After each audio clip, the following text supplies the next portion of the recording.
Hello everyone, welcome back our channel. ఈరోజు ఏంటి అంటే మనం సి ప్రోగ్రామింగ్ అండ్ మ్యాట్లాబ్ అనేది దాంట్లో ఉన్న ఇంపార్టెంట్ క్వశ్చన్స్ కోసం అయితే ఈరోజు మనం తెలుసుకుందాం. ఆ ఇంపార్టెంట్ క్వశ్చన్స్ చదివితే మీరు ఈజీగా పాస్ అనేది అవుతారనమాట.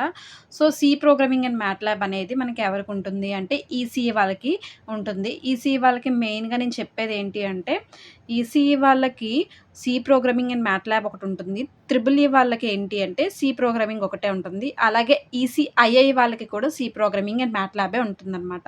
సో ఈసీ వాళ్ళకి ఈసీఐఐ వాళ్ళకి కూడా సేమ్ మనకి ఏమవుతుంది అంటే C programming and MATLAB subject మాత్రమే ఉంటుంది. సో వాళ్ళిద్దరికీ కూడా ఈ ఇంపార్టెంట్ టాపిక్స్ అనేవి బాగా యూజ్ అవుతాయి. సో ఈ ఇంపార్టెంట్ టాపిక్స్ చదివినట్టయితే మీరు ఈజీగా పాస్ అనేది అవుతారు. అంటే చదవలేని వాళ్ళైతే పాస్ అవుతారు. చదివిన వాళ్ళైతే మనకి మ్యాక్సిమమ్ మంచి మార్క్స్‌తో స్కోర్ అయితే చేయగలుగుతారనమాట ఈ క్వెషన్స్ అయితే చదివినట్టయితే. సో మనం దానికంటే ముందు సి ప్రోగ్రామింగ్ ఇన్ మ్యాట్లాబ్ అనేది ఏ సబ్జెక్ట్‌లో వస్తుంది, అలానే ఏంటి అనేది కూడా మనం తెలుసుకుందాం. ఈ సి ప్రోగ్రామింగ్ ఇన్ మ్యాట్లాబ్ అనేది ఎలక్ట్రానిక్స్ మనకి కమ్యూనికేషన్ ఇంజినీరింగ్‌లో వస్తుంది. అలానే సేమ్ ఈసీఐఐ అని చెప్పాను కదా! ఈసీఐఐ సేమ్ నేమ్ కూడా ఈసీ నేమే. ఎలక్ట్రానిక్ కమ్యూనికేషన్ ఇండస్ట్రీ ఇంటిగ్రేటెడ్ అంటాం. Electronic communication and engineering industry integrated అంటామనమాట. సో వాళ్ళిద్దరికీ కూడా మనకి సేమ్ ఈ టాపిక్స్ అనేవి రిలేటెడ్‌గా ఉంటాయన్నమాట. సో వాళ్ళకేంటి అంటే ఇదెప్పుడు వస్తుంది అంటే ఈసీఈ వాళ్ళకి, ఈసీఐఐ వాళ్ళకి థర్డ్ సెమిస్టర్‌లో వస్తుంది. థర్డ్ సెమిస్టర్‌లో మనకి ఈ సబ్జెక్ట్ అనేది వస్తుంది. సబ్జెక్ట్ వచ్చేసరికి ఏంటి అంటే మనకి 306 అనమాట. Subject code 306. ఈ 306కి మనకి నార్మల్‌గా అయితే ఫైనల్ ఎగ్జామ్స్ అనేవి దగ్గరగా వస్తున్నాయి కాబట్టి ఈ క్వెషన్స్ మీరు చదివినట్టయితే సి అనేది ఏంటి అంటే చాలామంది టఫ్ అనుకుంటారు కదా! వాళ్ళకేంటి అంటే ఈ క్వెషన్స్ అనేవి బాగా యూజ్ అవుతాయి. టఫ్ అని ఎవరు అనుకుంటున్నారో వాళ్ళకి బాగా యూజ్ అవుతాయన్నమాట. అందుకే నేను ఈ వీడియో అనేది మెయిన్‌గా చేస్తున్నాను. సో వాళ్ళకొచ్చేసరికి ఏంటి అంటే పాస్ మార్క్ అనేది final exam pass mark 28 marks కదా! నేనిచ్చే దాన్ని బట్టి మీరు క్వెషన్స్ చదివితే short answers, essay answers minimum నేనిచ్చిన షార్ట్స్ అన్నీ చదివితే ఈజీగా 28 మార్క్స్ అనేవి స్కోర్ చేయగలుగుతారు. 30 మార్క్స్ కాబట్టి మనకి ఎగ్జామ్‌కి అంటే షార్ట్స్ 30 మార్క్స్ స్కోర్ చేయగలుగుతారు. ఎస్సేస్ వచ్చేసరికి ఒక 2 యూనిట్స్ ఇంపార్టెంట్ క్వెషన్స్ అనేవి మీరు చదువుకున్నా సరే ఈజీగా మార్క్స్ అనేవి స్కోర్ చేయగలుగుతారనమాట. ఓకేనా? దానికంటే ముందు మనం తెలుసుకోవాల్సింది ఏంటి అంటే సి ప్రోగ్రామింగ్ అండ్ మ్యాట్లాబ్‌లో మనకి క్వెషన్ పేపర్ ఎలా వస్తుంది ఏంటి అనేది తెలుసుకుందాం. సి ప్రోగ్రామింగ్ అండ్ మ్యాట్లాబ్‌లో క్వెషన్స్ అనేవి మనకి టోటల్లీ ఎన్ని క్వెషన్స్ వస్తాయి ఏంటి అంటే 10 షార్ట్స్ వస్తాయి. 8 ఎస్సేస్ వస్తాయన్నమాట. ఆ 10 షార్ట్స్‌ని ఎన్ని మార్క్స్‌గా డివైడ్ చేశారు అంటే 3 మార్క్స్. ఒక్కొక్క ఈచ్ షార్ట్ 3 మార్క్స్. సో టోటల్‌గా మనకి 10 ఇంటూ 3 30 మార్క్స్‌గా డివైడ్ చేశారు. అలాగే ఎస్సేస్ వచ్చేసరికి 8 ఎస్సేస్ అన్నాను కదా! 8 ఎస్సేని ఒక్కొక్క each essay 10 marks. So 10 marks అంటే 10 ఇంటూ 8 80. 80 ప్లస్ 30 టోటల్ షార్ట్స్ 30 అది 30 మార్క్స్ కాబట్టి 30 80 మార్క్స్ కాబట్టి ఎస్సేసి 80 ప్లస్ 30 110 మార్క్స్‌కొస్తుంది. అందులో 28 మార్క్స్‌కి మీరు రాస్తే సరిపోతుంది. ఓకేనా? దీనికొచ్చేసరికి మనం చూసినట్టయితే ఇవి ఇంపార్టెంట్ టాపిక్స్ అనమాట. ఇక్కడ చూడండి యూనిట్ 1 16 మార్క్స్‌కొస్తుంది. యూనిట్ 1 టోటల్ మనకి 16 మార్క్స్‌కొస్తుంది. ఆ 16 మార్క్స్‌ని ఎలా డివైడ్ చేశారంటే 2 షార్ట్స్, ఒక ఎస్సే. 2 షార్ట్‌లొస్తుంది. అంటే 2 షార్ట్స్ అంటే 3 + 3 6. ఒక ఎస్సే అంటే 10 అంతేనా? 10 + 6 సేమ్ 16 మార్క్స్ సరిపోయిందా? షార్ట్స్ వచ్చేసరికి మెయిన్‌గా ఇవి మీరు చదివితే సరిపోతాయి. Define the keywords, characters, data types, constant variables and list the operators. Define the keywords అంటే మీరు ఒక 4, 5 లైన్స్ రాస్తే చాలు. లేదా 4 లైన్స్ రాసినా ఈజీగా పాస్ అయిపోతారు. ఎక్కువ రాయాల్సిన అవసరం లేదు. డిఫైన్ ద కీవర్డ్స్ అంటే ఒక 4 లైన్స్ గాని, 5 లైన్స్ గాని రాయండి. క్యారెక్టర్స్ అన్నా అదే రాయండి. కీవర్డ్స్ అంటే మనకు తెలిసిందే కదా! మనం ఏ వాడుతున్నామో అవే కీవర్డ్స్, ఇంటీజర్స్ అలాంటివి ఉంటాయి కదా! సో అవి characters, data types, consonant, variable and list of the operators. List the operators అంటే ఏమి రాయాల్సిన అవసరం లేదు. అర్థమెటిక్ అలాంటివి రాస్తే సరిపోతుంది. దాని యొక్క మ్యాటర్ కాదు. లిస్ట్ ది ఆపరేటర్స్ అంటే దాని యొక్క లిస్ట్ రాస్తే సరిపోతుంది. Arithmetic operator, logical operator, relational operator, bitwise operator, Boolean operator ఇవి రాస్తే సరిపోతుంది లిస్ట్ అడిగితే. ఓకేనా? List the arithmetic operator in C. ఆ అర్థమెటిక్ ఆపరేటర్‌లో లిస్ట్ అడిగాడు. అర్థమెటిక్ ఆపరేటర్స్ అంటే మనకు తెలిసిందే కదా! ఎడిషన్, సబ్‌ట్రాక్షన్, మల్టిప్లికేషన్, డివిజన్ అలాంటి లిస్ట్ మనకి రాస్తే సరిపోతుందనమాట. Second question. Third list in 3 logical and 3 bitwise logical operated by C. Logical అంటే మనకు తెలిసిందే కదా! అండ్, ఆర్ ఇలాంటివి వస్తాయి కదా! సో అలాంటివన్నీ కూడా మనం లిస్ట్ రాస్తే సరిపోతుంది. 3 రాయమన్నారు ఓన్లీ. 3 లాజికల్స్ అన్నారు. సో 3 రాస్తే సరిపోతుంది. ఎక్కువ రాయాల్సిన అవసరం లేదు. లిస్ట్ ఎనీ 3 అన్నారు కాబట్టి 3 రాస్తే సరిపోతుందనమాట. Next types of the operators చెప్పాను కదా! లిస్ట్ టైప్స్ ఇవన్నీ కూడా మనకి ఏమొస్తాయి అంటే సేమ్ అవే వస్తాయి. అర్థమెటిక్ ఆపరేటర్స్ అవన్నీ కూడా సేమ్ దేనికి రిలేటెడ్‌గానే ఉంటాయి. ఎస్సేస్ వచ్చేసరికి ఏంటి అంటే మనకి ఏమని అడుగుతారంటే give the syntax of printf and scanf functions అడుగుతారు. సింటాక్స్‌లు అనేది మెయిన్ ఇంపార్టెంట్. కరెక్ట్‌గా చెక్ చేసుకోండి. ఎక్కడ ఏ ఎగ్జామ్ క్వెషన్ పేపర్‌లో మీరు చూసుకున్నా సరే సింటాక్స్‌లు అనేది మెయిన్‌గా ఇస్తారు. సో, సింటాక్స్ చూడండి. Next list the components by shorthand assignment operators, explain the increment and decrement operators, explain the operators. So, అలా మీరు ఒకవేళ షార్ట్స్‌లో types of operators list any 3 logical and 3 bitwise logical operator by C ఇలా ఇచ్చాను కదా! పోనీ అవి చదవకపోయినా ఎస్సేస్‌లో ఎక్స్‌ప్లెయిన్ ది ఆపరేటర్స్ చదివితే ఆ క్వెషన్స్‌కి ఆన్సర్స్ అనేది మీరు ఈజీగా రాయగలుగుతారనమాట. ఓకేనా? ఈ 4 నుంచి ఒక ఎస్సే అనేది కన్ఫర్మ్‌గా వస్తుంది. నెక్స్ట్ యూనిట్ 2 టోటల్ మనకి 26 మార్క్స్. యూనిట్ 2 నుంచి 26 మార్క్స్. ఆ 26 మార్క్స్‌ని ఎలా డివైడ్ చేశారంటే 2 షార్ట్స్, 2 ఎస్సేస్‌గా డివైడ్ చేశారు. అంటే 2 షార్ట్స్ అంటే మనకి ఎంత 6 మార్క్స్. 3 + 3 6. 2 ఎస్సేస్ అంటే 10 + 10 20. 20 + 6 26 మార్క్స్‌గా డివైడ్ చేశారు. షార్ట్స్ వచ్చేసరికి ఏంటి అంటే write the syntax of shorts ఇవన్నీ కూడా షార్ట్స్. రైట్ ద సింటాక్స్‌లు రాయమంటారు. ప్రతిదానికి కూడా సింటాక్స్‌లు అడుగుతారు. కండిషనల్ ఎక్స్‌ప్రెషన్‌కి సింటాక్స్ అడుగుతారు. ఇఫ్‌కి, ఇఫ్ ఎల్స్‌కి, ఇఫ్ ఎల్స్ ఎండ్‌కి, స్విచ్‌కి, ఫర్‌కి, వైల్‌కి, డూ వైల్‌కి ఇలాంటివన్నిటికి కూడా సింటాక్స్‌లు ఉంటాయి కదా! సింటాక్స్‌లు అనేవి అందరూ చెక్ చేసుకోండి. ఓకేనా? చూడండి ఒకసారి చదవండి. సింటాక్స్ ఎలా రాస్తారు ఏంటి అని తెలుసుకోండి. ఎందుకంటే అవే అడుగుతారు ఎక్కువ సింటాక్స్‌లు. అందులో ఉన్న if, if else and switch అలాంటివన్నీ కూడా for, while, do while, conditional expression అన్ని సింటాక్స్‌లు చూడండి. Next list the 3 iterative statements అంటారు. 3 ఇటరేటివ్ లూప్ స్టేట్మెంట్స్ అంటే ఏదో అనుకోవద్దు. ఇటరేటివ్ స్టేట్మెంట్స్ రాయమన్నారు అంటే ఇవే for, while, do while. Away list చెయ్యి. లిస్ట్ రాయమంటారు అంతే. 3 ఇటరేటివ్ స్టేట్మెంట్స్ అంటే ఆన్సర్ ఏంటి అంటే for loop, while loop, do while loop అనేదే మనకి 3 ఇటరేటివ్ స్టేట్మెంట్స్ అనమాట. ఆ లిస్ట్ రాస్తే సరిపోతుంది. Difference between while and do while loops. Difference అడుగుతాడు. వైల్ లూప్ నుంచి గానీ, డూ వైల్ లూప్ నుంచి కానీ రాయాలి. నెక్స్ట్ ప్రోగ్రామ్ మనం చేసినట్టయితే డిఫరెన్స్ అనేది కూడా ఈజీగా ఫైండ్ ఔట్ చేసి రాసేయగలము. Difference between break and continue statements ఇది చాలా ఇంపార్టెంట్. డిఫరెన్స్ అనేది బ్రేక్‌కి, కంటిన్యూకి మధ్యలో డిఫరెన్స్ అడుగుతారు. ఎక్కువగా అడిగేది ఏంటంటే 3 iterative statements, break and continue, conditional expressions సింటాక్స్‌లు ఉన్నాయి కదా! వీటి నుంచి ఎక్కువగా అడుగుతారు. Next define array and 1D and 2D arrays అనేది మనం డిఫైన్ చూసుకోవాలి. నెక్స్ట్ ఎస్సేస్ వచ్చేసరికి ఏంటి అంటే essays explain the first question explain the switch statement and write the program. చాలా ఇంపార్టెంట్ నాన్న. చాలా వరకు స్విచ్ స్టేట్మెంట్ అనేది ప్రోగ్రామ్ అయినా ఇస్తారు. లేదా మనకి ఏంటంటే ఎక్స్‌ప్లెయిన్ అయినా చేయమంటారు. ఆ 2 అనేది మనం చెక్ చేసుకోవాలనమాట. అందుకే explain the switch statement and write the program అని చెప్పి రాశాను. నెక్స్ట్ సెకండ్‌ది the program for leap year or not. ఇది ఈజీగా చేయొచ్చు. The program for leap year or not అనేది ఇక్కడ లీప్ ఇయర్ ఆర్ నాట్ అన్నాడు కాబట్టి ఆర్ అన్నాడు. అంటే ఇఫా, ఎల్సా కండిషన్ వాడాలనమాట. లీప్ ఇయర్ ఆర్ నాట్ అన్నాడు కాబట్టి ఇఫ్ ఎల్స్ కండిషన్ వాడాలి. ఎప్పుడైనా గుర్తుపెట్టుకోండి ఇఫ్ అంటే ట్రూ కండిషన్‌లోకి చెక్ చేసుకుంటుంది. ఎల్స్ అనేది ఫాల్స్ కండిషన్‌లోకి వెళ్ళిపోతుందనమాట. సో, అందుకే లీప్ ఇయర్ ఆర్ అవునా లేదా కాదా అన్నారు కాబట్టి లీప్ ఇయర్ అయితే ఇఫ్‌లోకి వెళ్తుంది. లేదంటే నాట్ అంటే ఎల్స్‌లోకి వెళ్ళిపోతుందనమాట. అందుకే లీప్ ఇయర్ అనగానే మీకు if else condition statement program type అని మీకు అర్థం అవ్వాలి. Next find the biggest of 3 numbers. దీన్ని ఫైండ్ ఔట్ చేయాలనమాట. Biggest of 3 numbers. 3 నంబర్స్ ఇస్తే దాంట్లో బిగ్ నెంబర్‌ని మనం ఫైండ్ ఔట్ చేయాలనమాట. దానికి మనం యూజ్ చేసేది ఏంటంటే నెస్టెడ్ ఇఫ్ ఎల్స్‌ని మనం యూజ్ చేస్తామనమాట దీనికి. నెస్టెడ్ ఇఫ్ ఎల్స్ అనే టైప్‌ని మనం ఇక్కడ ఆ స్టేట్మెంట్‌ని యూజ్ చేస్తాం. Next fourth one even or odd program. ఇది కూడా చెప్పేస్తున్నాను. ఈవెన్ ఆర్ ఆడ్ అన్నారు. సేమ్ దేనికి కూడా ఇఫ్ ఎల్స్ స్టేట్మెంటే మనం యూజ్ చేసే ప్రోగ్రామ్ అనేది చేస్తాం. Next arithmetic operators using a switch statement. Switch స్టేట్మెంట్‌లో మనం ఏంటి అంటే ఆల్రెడీ ఇందాక ఎక్స్‌ప్లెయిన్ ది స్విచ్ స్టేట్మెంట్ అన్నారు కదా! అక్కడే మనం ప్రోగ్రామ్ రాసినప్పుడు ఇంకొక టైప్ ఏంటి అడుగుతారు అంటే అర్థమెటిక్ ఆపరేషన్స్‌ని యూజ్ చేసి స్విచ్ కేస్ స్టేట్మెంట్ చేయమంటారు. నార్మల్ స్విచ్ అనగానే మనకు తెలిసేది ఏంటి అంటే కాన్సోనెంటా, ఓవెలా అని. ఇక్కడ స్విచ్ కేస్ స్టేట్మెంట్‌లో ఇక్కడ అర్థమెటిక్ ఆపరేషన్స్ యూజ్ చేయమన్నారు కాబట్టి ఈ అర్థమెటిక్ ఆపరేషన్స్ అంటే ఇక్కడ ఎడిషనా, సబ్‌స్ట్రాక్షనా, మల్టిప్లికేషనా, డివిజన్ అనేది వాడాలి గానీ క్యారెక్టర్సా, ఓవెల్సా అనేది మాత్రం ఇక్కడ వాడొద్దు. ఓకేనా? Next Armstrong or not programme.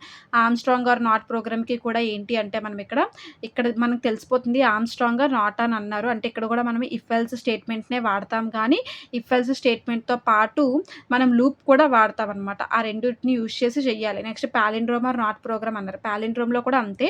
If, ఎల్సా అనే ప్రోగ్రామ్ టైప్ ఇది కూడా. కానీ దాంట్లో లూప్ అనేది మనం వాడతాం. నెక్స్ట్ 5 నో series, next factorial of a numbers, next find the sum of digits a given number, next 11th one N natural numbers, twelfth one program to display numbers in the following format. ఈ formats అనేవి check చేసుకోండి. ఇలాంటి ఫార్మాట్స్‌లో మనకి ఏంటి అంటే చాలా వరకు question పేపర్స్‌లో ఎక్కువగా అడుగుతూ ఉంటారు.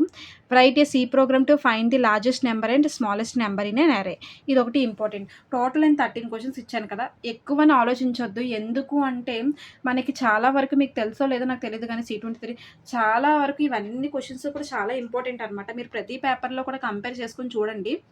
ఒక్కొక్కళ్ళకి కూడా ఒక్కొక్కటి మారిపోతూ ఉంటుందనమాట. ఈ ఇంపార్టెంట్ క్వెషన్స్‌ని రిపీట్ చేస్తూ ఉంటారు. సో, అందుకే ఈ 13 కూడా అనేది మనం క్లారిటీగా బాగా చదువుకోండి 13 కూడా.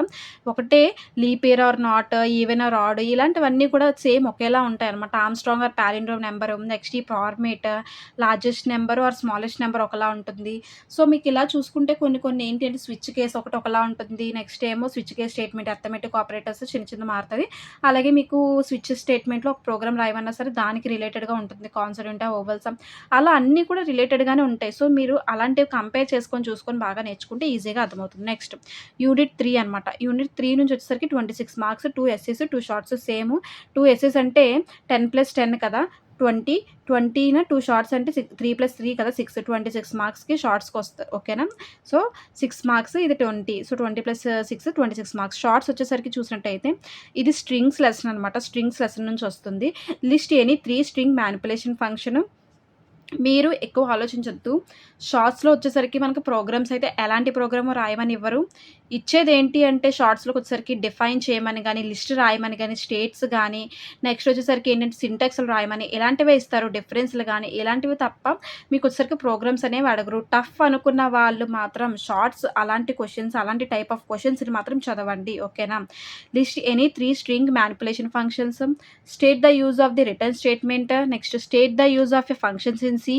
Next write the operation of getchar and putchar functions. Next difference between address operator and dereferencing operators. Next question define function and component of a function. అలానే ఫంక్షన్ డిక్లరేషన్. ఇలా ఈ 6 క్వెషన్స్ చదివితే ఈ 6 క్వెషన్స్ నుంచి మీకు 6 షార్ట్స్ 6 మార్క్స్‌కి 2 shorts అనేవి ఈజీగా వచ్చేస్తాయన్నమాట. ఈ 6 క్వెషన్స్ మాత్రం చెక్ చేసుకోండి. ఓకేనా? Next one essays. ఎస్సేస్ వచ్చేసరికి చూడండి first one explain different functions used for reading and writing strings with examples రాయమని చెప్తారు. వాటికి ఎగ్జాంపుల్స్ అనేవి రాయండి. Explain passing parameter to function చాలా ఇంపార్టెంట్ నాన్న. ఒకసారి బాగా చెక్ చేసుకోండి. ప్రతి దాంట్లోనే ఇస్తారు. Explain passing parameters to functions అనేవి రిపీట్ అవుతూ ఉంటుంది. కాబట్టి చాలా బాగా చెక్ చేసుకోండి ఈ క్వెషన్ మాత్రం. Next explain string manipulation functions STR cat, STR len, STR comp, CMP, STR CPY ఇవన్నీ ఏంటి అంటే లెంత్, కాపీ, కంపేర్ ఇలా అనమాట. సో, ఇలాంటివి కూడా మీరు చూసుకోండి. పాసింగ్ పారామీటర్ టు ఫంక్షన్ ఒకటి, సెకండ్ క్వెషన్ ఒకటి, థర్డ్ క్వెషన్ ఒకటి చాలా ఇంపార్టెంట్ అనమాట. ప్రతి వాటిలో కూడా రిపీటెడ్‌గా అడుగుతూ ఉంటారు కాబట్టి ఈ క్వెషన్స్ అనేవి మెయిన్‌గా చూసుకోండి. ఫోర్త్ వన్ వచ్చేసరికి ఎక్స్‌ప్లెయిన్ ది పాయింటర్ డిక్లరేషన్ 2 కూడా చెక్ చేసుకోండి అనమాట. ఓకేనా? దీని నుంచి మనకి కన్ఫర్మ్‌గా 2 ఎస్సేస్ అనేవి వస్తాయి మీరు చూసినట్టయితే. నెక్స్ట్ యూనిట్ 4 చూస్తే యూనిట్ 4 అనేది మనకి 16 మార్క్స్‌కి టోటల్ 16 మార్క్స్‌కి 16 మార్క్స్‌ని ఎలా డివైడ్ చేశారు అంటే 2 షార్ట్స్, 1 ఎస్సే. 2 షార్ట్స్ అంటే 3+3 6, 1 ఎస్సే అంటే 10. So, 10 + 6 16 marks.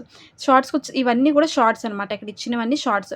Define a structure and write the syntax of a structure and declaration. Define a structure అనేది మెయిన్ ఇంపార్టెంట్ చూసుకోండి. సింటాక్స్ అడిగితే చిన్న సింటాక్స్ అనేది రాయండి దానికి. List the 6 pre processed directives. Pre processed directive అనేది కూడా చూసుకోండి. లిస్ట్ టైప్స్ ఎక్కువగా అడుగుతూ ఉంటారు. అలాగే define union and union declaration. Next fourth how to find the size of a structure. Fifth one difference between structure and union. Differences కూడా చాలా ఎక్కువగా అడుగుతూ ఉంటారు. డిఫరెన్సెస్ ఒకటి, ఫస్ట్ వన్ ఒకటి, సెకండ్ వన్ ఒకటి కొంచెం బాగా చెక్ చేసుకోండి. ఓకేనా?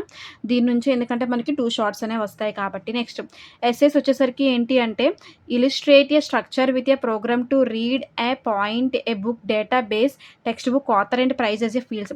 ఇది మీరు చూడగానే ఫోర్త్ యూనిట్ ఫస్ట్ 2 పేజెస్‌లోనే ఈ క్వెషన్ అనేది ఉంటదనమాట. ఇది చాలా ఇంపార్టెంట్ నాన్న. ఫస్ట్ క్వెషన్ అయితే illustrate a structure with a program అనేది. సో, ఇది మరీ చెప్తున్నాను బాగా చూసుకోండి. ఓకేనా? Next explain the initialization and discussing the MS office structure ఒకటి. Explain the discussing the members of union ఒకటి. Third one fourth one write the conditional pre processor and unconditional pre processor directives ఒకటి. ఇవి మీరు 4 questions చూసుకున్నట్టయితే ఈజీగా ఈ lesson నుంచి కూడా మనము 2 ఒక ఎస్సే అనేది మనం ఈజీగా స్కోర్ చేయగలుగుతామనమాట. మెయిన్‌గా ఎక్కువ అడిగేది ఏంటి అంటే ఈ క్వెషన్ మాత్రమే బాగా అడుగుతారు. సో, ఆ క్వెషన్ అనేది ఫస్ట్ క్వెషన్ మాత్రం బాగా చెక్ చేసుకోండి. ఓకేనా? Next unit 5. యూనిట్ 5 నుంచి 26 మార్క్స్ వస్తుంది.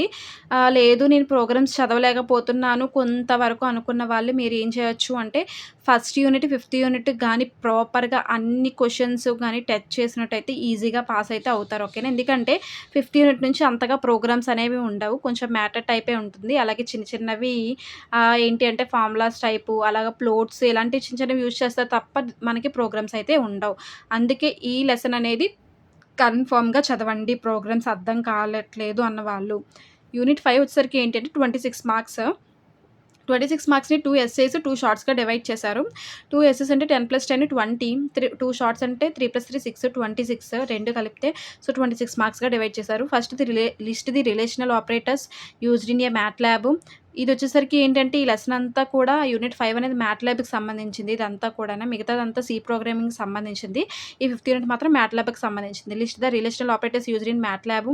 Right the syntax of while loop in MATLAB. If and if else and next ఏమో సింటాక్స్‌లే. ఇందులో కూడా సింటాక్స్‌లే అడుగుతారు. Difference between MATLAB and C ఎక్కువగా అడుగుతారు చూసుకోండి. అలాగే state the usage of line space operators in MATLAB, CLC, clear, command ఒకటి. Define 1D array and 2D arrays మ్యాట్లాబే ఇది కూడా. Need for MATLAB in solving for engineering problems. ఈ 6 shorts చదివితే 2 షార్ట్స్ అనేవి మనకి ఈజీగా వచ్చేస్తాయి అనమాట. ఓకేనా? Essays state the need for the MATLAB in solving the engineering problems. ఒకవేళ ఇక్కడ మీరు నీడ్ చదవకపోతే ఈ క్వెషన్ చదివితే చాలు హ్యాపీగా ఒకవేళ ఎస్సే ఇచ్చినా సరే మీరు అది రాయగలుగుతారనమాట. షార్ట్ ఎస్సేది షార్ట్‌గా రాయగలుగుతారు. ఓకేనా? Next second question state the usage of Simulink and GUI. ఇవి మాత్రం బాగా చూసుకోండి. ఈ 4 క్వెషన్స్ అసలు వదలొద్దు. Next explain the plot comments plot X, Y each at plot brackets open brackets close F plot bar title X label Y label subplot. Next fourth question illustrate with example the matrix operators such as addition, subtraction, multiplication, transpose, inverse అనేది ఒకటొస్తుందనమాట. ఓకేనా? Inverse. So ఇక్కడికొచ్చేసరికి ఏంటి అంటే transpose ఒకటి, inverse ఒకటే. ఇందులోనే fifth one అనమాట. Fourth దాంట్లోని 4 ట్రాన్స్పోజ్, 5th ఇన్వర్స్. ఈ 4 క్వెషన్స్ మీరు చదివినట్టయితే ఈజీగా అటెంప్ట్ అనేది చేయగలుగుతారనమాట. ఓకేనా? ఈ 4 క్వెషన్స్‌లో మెయిన్‌గా నేను చెప్పేదేంటంటే ఈ రెండిటి నుంచి ఒక క్వెషన్ అనేది కన్ఫర్మ్ వస్తుంది. ఈ 2 నుంచి ఒక క్వెషన్ రావచ్చు. లేదా ఫస్ట్ నుంచి గానీ, ఫోర్త్ నుంచి గానీ ఒక క్వెషన్ రావచ్చు. ఫస్ట్ నుంచి, ఫోర్త్ నుంచి ఒక క్వెషన్ వస్తది. లేదా 2, 3 నుంచి ఒక క్వెషన్ అనేది కన్ఫర్మ్‌గా వస్తుంది. ఓకేనా? సో, ఆ 4 క్వెషన్స్ చదివితే 2 ఎస్సేస్ అనేది మీరు అటెంప్ట్ చేయగలుగుతారు. ఓకేనా? సో, ఇక్కడికొచ్చేసరికి మీకేమైనా లేదు ఇది కూడా మీరైతే ఎక్కువగా రివిజన్ చేస్తూ ఉంటారు కదా! మనకి బిఫోర్ పేపర్స్‌లో కూడా తీసి ఇంపార్టెంట్ క్వెషన్స్ అనేవి మీకిచ్చాను. అందులో కన్‌ఫ్యూజ్ అయితే అవసరం లేదు. మీరు బిఫోర్ పేపర్స్ కూడా తీయాల్సిన అవసరం అయితే లేదు. ఇంపార్టెంట్ క్వెషన్స్ అయితేనే నేను రాశాను. ఓకేనా? ఈ వీడియో నచ్చినట్లయితే లైక్ చేయండి, షేర్ చేయండి, కామెంట్ చేయండి, సబ్స్క్రైబ్ చేయండి.